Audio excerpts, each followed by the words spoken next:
మా latest videos కోసం మా ఈ తెలుగు న్యూస్ ఛానల్ సబ్స్క్రైబ్ చేసి గంట సింబల్ యాక్టివేట్ చేసుకోండి.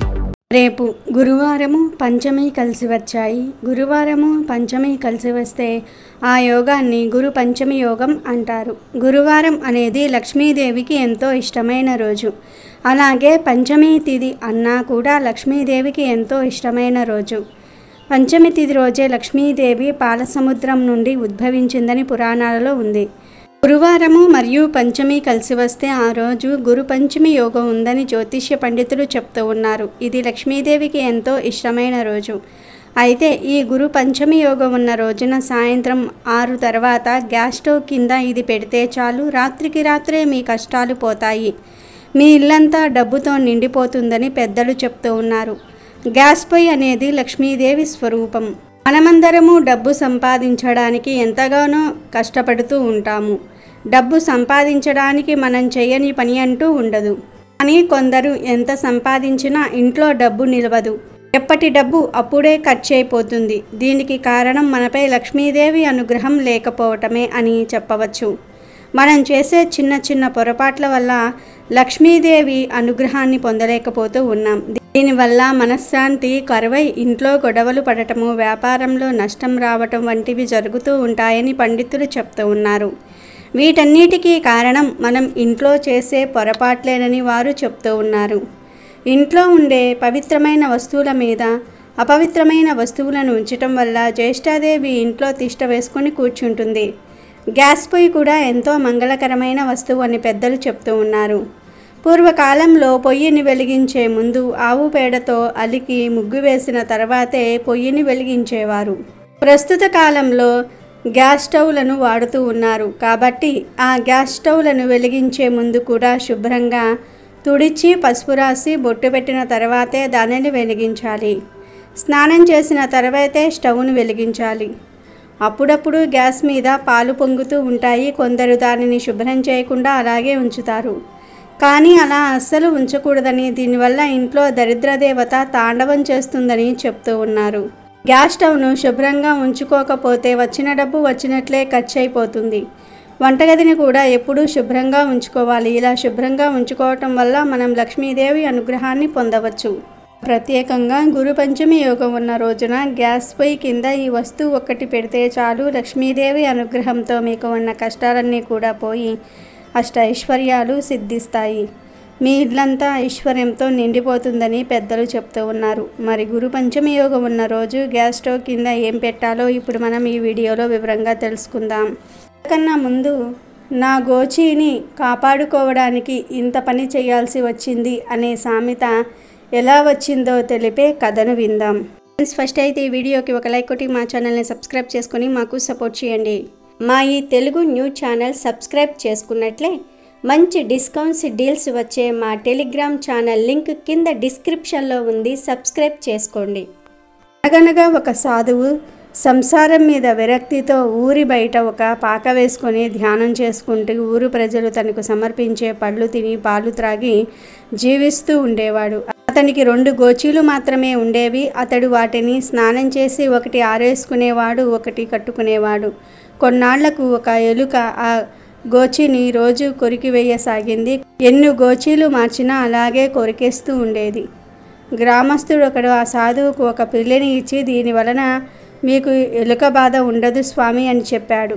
మరి ఆ పిల్లికి పాలు పోయాలి కదా, అందుకే గ్రామస్తులంతా కలిసి అతనికి ఒక ఆవును కూడా కొని ఇచ్చారు. ఆ ఆవు పాలు పితికేందుకు దానిని అడవికి తీసుకుని పోయి మేపుకుని వచ్చేందుకు మనిషి కావాలి కదా. ఎవరినైనా పెట్టుకుంటే వాడికి జీతం ఇవ్వాలి. అందుకని గ్రామస్తులు అతన్ని పెళ్లి చేసుకోమని సలహా ఇచ్చారు. అమ్మాయిని కూడా చూపించారు. దాంతో అతను పెళ్లి చేసుకున్నాడు. భార్య గోచి బాగా లేదు, పంచె కట్టుకోండి అని అన్నది. సరే పంచెలు కొన్నాడు. కొన్నాళ్లకు బిడ్డలు పుట్టారు. వాళ్లను పోషించేందుకు డబ్బు కావాల్సి వచ్చింది. గ్రామస్తులతో మాట్లాడి ఒకరి పొలాన్ని కౌలుకు తీసుకొని సేద్యం చేయసాగాడు. తర్వాత పెద్ద ఇల్లు కట్టుకున్నాడు. సొంతంగా పొలం కొనుక్కున్నాడు. ఎద్దులు కొన్నాడు. సంసారం పెరిగిపోయింది. ధ్యానము తపస్సు వెనుకబడిపోయాయి. డబ్బు యావ పెరిగిపోయింది. ధ్యానం బదులు ధాన్యమే ముఖ్యమైపోయింది. శాంతి కరువైంది. ఇది ఇలా ఉండగా ఒకసారి అతని గురువు అతన్ని చూడడానికి వచ్చాడు. ఆయన ఇదంతా చూసి ఆశ్చర్యపోయి, ఇదేమిటిరా, నేను చెప్పిందేమిటి, నువ్వు చేసేదేమిటి అని అడిగాడు.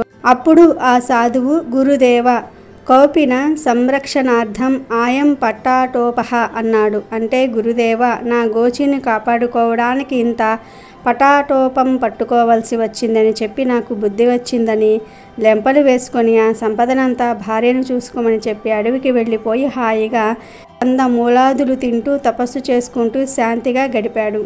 అప్పటి నుండి లోకంలో కౌపీన సంరక్షణార్థం ఆయం పటాటోపహ అనే సామెత వచ్చింది. ఈ కాలంలో ఒకదానికోసం ఒకటి ఏర్పరచుకునే వాళ్ళను చూసి ఈ సామెత చెప్తూ ఉంటారు పెద్దవాళ్ళు. ఈ సామెత వెనుక ఇంత కథ ఉంది. ఇక వీడియోలోకి వస్తే, ఎవరైతే లక్ష్మీదేవి అనుగ్రహం పొందాలని కోరుకుంటున్నారో వారు గురు పంచమి యోగం ఉన్న రోజున తప్పక ఒక పని చేయాలని పరిహార శాస్త్రంలో చెప్పారు. ఏమీ లేదు, గురువారము పంచమి తిథి కలిసి వచ్చిన రోజు సాయంకాలము 6 దాటిన తర్వాత ఆడవారు చక్కగా పనులన్నీ పూర్తి చేసుకొని వంటగదిని క్లీన్ చేసుకోండి. శుభ్రంగా గ్యాస్ పైన తుడిచివేయండి. అంటే జిడ్డు మరకలు, కూర మరకలు లేకుండా గ్యాస్ పైన వంటగట్టును తుడవండి. ఆ తర్వాత ఒక శుభ్రమైన ప్లేట్ను తీసుకోండి. రాగి, స్టీలు, ఇత్తడి ఇలా ఏ ప్లేట్ను తీసుకున్నా పర్వాలేదు. ఒక ప్లేట్ తీసుకొని ఆ ప్లేట్లో ఒక చిన్న గ్లాసుడు పాలు తీసుకోండి. చిటికెడు పసుపును కూడా ఆ పాలల్లో వేయండి. తరువాత ఈ పాల ప్లేట్ను మీ చేతిలో పట్టుకొని ఒక్కసారి ఇల్లంతా తిరగండి. అంటే ఇంట్లోని ప్రతి గదిలో తిరగండి. బాత్రూమ్ వదిలేసి మిగిలిన అన్ని గదుల్లో తిరిగి ఆ తర్వాత ఈ పాల ప్లేట్ను తెచ్చి వంటగదిలో గ్యాస్ స్టవ్ కింద పెట్టి ఒక నమస్కారం చేసుకోండి. ఇక ఆ ప్లేట్ గురించి వదిలేసి మీరు వెళ్ళి మీ పనులు పూర్తి చేసుకోండి. మళ్ళీ మరునాడు ఉదయం లేచి మీ పనులని పూర్తి చేసుకున్న తర్వాత ఈ పాల ప్లేట్ను తీసి ఈ పాలల్లో కొంచెం అన్నం, పంచదార కలిపి ఆ అన్నాన్ని కుక్కలకు కానీ పిల్లులకు కానీ పెట్టివేయండి. ఇలా ఈ చిన్న పరిహారం చేస్తే లక్ష్మీదేవి అనుగ్రహంతో మీకు ఉన్న కష్టాలన్నీ కూడా పోయి అష్ట ఐశ్వర్యాలు సిద్ధిస్తాయి.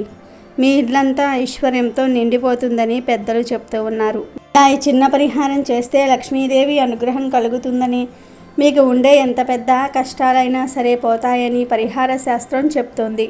ఈ పరిహారాన్ని కేవలం సాయంత్రం 6 దాటిన తర్వాత మాత్రమే చేయాలి. అదే కూడా గురు పంచమి యోగం ఉన్న రోజే చేయాలి. గురు పంచమి యోగం చాలా అరుదుగా వస్తుంది కనుక ఎవరు ఏ అవకాశాన్ని వదులుకోకండి.